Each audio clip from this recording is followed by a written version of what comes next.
I remember thinking, if I don't do this now, I never will. One of my mentors, and the year before, he had started up his own business, like a food truck. So I told him, I spoke to him, and I said, you know what, Wayne, I'm thinking about doing this, man. I'm thinking about setting up a food truck. And he was like, man, why not? And then, I found out there was a little place, like a food courtyard, where there was a guy set up some food trucks, and he was looking for new vendors. And literally, I just walked up in there, told the guy my idea, and he was excited about it. He was more excited than I was.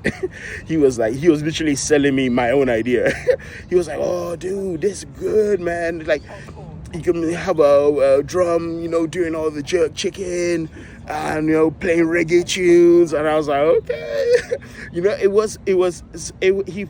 actually paints the complete picture, and I was laughing. I was like, okay, if he's excited about it, that means there must be something there.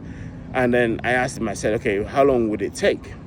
And he said, listen, if you're serious, you can be set up within 4 weeks. I was like, 4 weeks? He was like, yep, if you're serious. And I was like, okay. He was like, listen, if you're serious about it, I can stay. I'll give you the pointers. And that's what he did. He wrote it down, told me where to go, how I could sign up, how I could get registered, where I could get equipment from. And you know what? The rest was history. I took that leap of faith. And I actually remember I was at work, and then I started doubting myself. Because that would always come. Fear would set in. And then I remember I was like, the moment where I could decide not to do it. I was about not to do it, and I was like, I spoke to one of my staff at work, who me and him were always talking business.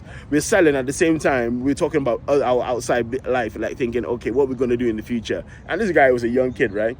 And I remember it was his day off, and I rang him, and I was like, man, Ayub, man, bro, tell me this.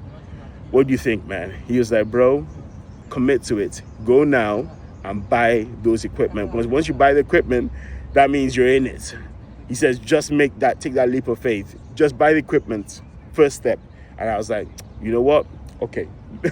And I remember me leaving early from work and going straight to the cash and carry.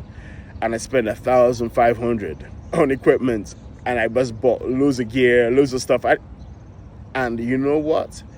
That was the best decision, because there's sometimes when you have a great idea, you know what you should do, but then fear sets in, or somebody's talking you out of it, saying, oh, well, man, how many people have lost money doing what you're planning to do, or there's a stupid idea, or, people will put their own insecurities, their own fears, and they put that on you.